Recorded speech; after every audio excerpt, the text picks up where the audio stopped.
김홍일 방송통신위원장 후보자가 오리온그룹의 사회이사를 맡으면서 오리온 오너 일가의 200억 원대 횡령 혐의 사건 변호를 맡았던 것으로 확인됐습니다.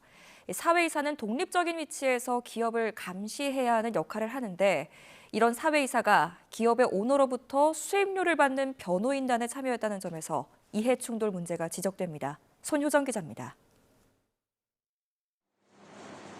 지난 2013년 부산 고등검찰청장을 끝으로 검찰을 떠난 김홍일 방통위원장 후보자. 퇴직 한 달 뒤부터 법무법인 세종의 변호사로 일했습니다.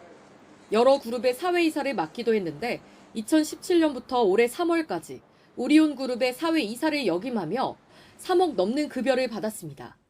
사회이사란 기업 경영진에 속하지 않는 독립적인 외부 인사가 경영진을 감시해 기업 운영의 투명성을 높이는 역할을 합니다. 상법은 사회이사 자격 요건을 엄격히 규정하고 있고 선임 전 심사도 이뤄집니다. 그런데 YTN 취재 결과 김 후보자가 사회이사로 재직하면서 오리온그룹 오너 일가인 이화경 부회장의 200억 원대 횡령 사건을 변호한 사실이 확인됐습니다. 오리온그룹 창업주의 딸이자 담철곤 회장의 부인으로 그룹 지주회사인 오리온홀딩스 최대 주주이기도 한 이 부회장은 지난 2018년 개인 별장을 지으며 법인 자금 203억 원을 횡령한 혐의로 검찰 수사를 받았습니다.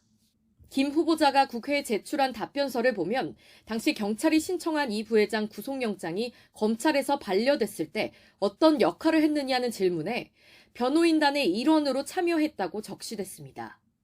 사회이사가 경영진 핵심인 오너그룹 변호에 참여한 겁니다. 경찰 수사 단계에서는 이 부회장 혐의가 인정돼 검찰로 사건이 넘어갔지만 검찰은 수사 끝에 결국 이 부회장을 무혐의로 불기소 처분했습니다. 현행법은 회사와 중요한 이해관계에 있는 법인의 피용자는 사회이사로 선임할 수 없다고 규정하고 있습니다.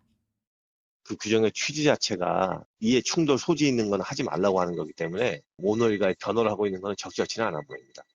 주주를 위해 경영진을 감시, 견제해야 할 사회이사가 오너 일가 개인 비리 혐의를 수임료를 받고 변호했다면 이해 충돌에 해당한다는 지적도 나옵니다. 기업 경영을 견제하고 감시해야 할 의무가 있는 사회이사가 오히려 오너 일가를 변호한 것은 명백히 이해 충돌의 소지가 큽니다. 방송통신위원장이라는 고위공직을 맡을 자격이 있는지. 김 후보자 측은 오리온이 소송과 관련해 법무법인 세종과 수임 계약을 맺은 건 일회성이므로 사회이사 요건에 규정된 주된 계약으로 보기 어려워 관련 법령을 위반한 건 아니라고 밝혔습니다. YTN 손효정입니다.